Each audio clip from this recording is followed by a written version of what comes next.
ప్రభుత్వం జిల్లాలకు సంబంధించిన చర్చను తెరపైకి తీసుకురావడం వెనుక భూపాలపల్లి జిల్లాను రద్దు చేయాలనే కుట్రలు చేస్తున్నట్లు కనిపిస్తుందని మాజీ ఎమ్మెల్యే గండ్ర వెంకటరమణరెడ్డి ఆరోపించారు. బస్తీబాట కార్యక్రమంలో భాగంగా భూపాలపల్లి మున్సిపాలిటీ పరిధిలోని 24వ వార్డు కార్ల్ మార్క్స్ కాలనీలో వారు పర్యటించారు. ఈ సందర్భంగా ప్రజల సమస్యల్ని నేరుగా అడిగి తెలుసుకున్నారు. పారిశుద్ధ్యం నిర్వహణ సరిగ్గా లేదని ఆగ్రహం వ్యక్తం చేశారు.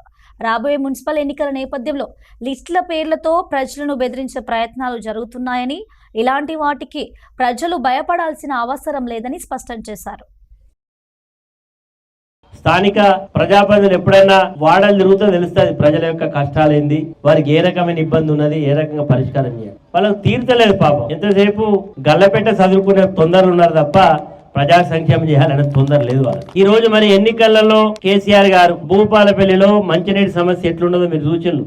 మరి ఈ రోజు మంచినీటి సమస్య పూర్తిగా పరిష్కారం చేసి స్వచ్ఛమైనటువంటి గోదావరి జలాలు ప్రతి ఇంటికి అందించిన ఘనత కేసీఆర్ గారి నాయకత్వానికి దక్కిందని మీరు ఆలోచన చేయండి. నిన్ననే మంత్రి చెప్తా ఉన్నాడు, ఎవరు శ్రీనివాసరెడ్డి అసెంబ్లీలో చెప్తున్నాడు, గిన్ని జిల్లాలు వద్దు, జిల్లాలు తగ్గియాలని. వాళ్ళ కుట్ర ఏంటంటే భూపాలపల్లి జిల్లా అవసరం లేదని ఈ రోజు ప్రభుత్వం కుట్ర చేస్తా ఉన్నది. విజ్ఞులైనటువంటి భూపాలపల్లి పట్టణ ప్రజలు, జిల్లా ప్రజలు ఈ యొక్క రాష్ట్ర ప్రభుత్వం యొక్క కుట్రలను ఛేదించి ఒక గుణపాఠం చెప్పాల్సిన అవసరం ఉన్నది. 33 జిల్లాలు ఏర్పడి 10 సంవత్సరాలు అయిపోద్ది. మరి ఇప్పుడు మళ్ళా కొత్త ముచ్చట్లు ఎందుకు మాట్లాడుతున్నారో అర్థం కావడం లేదు.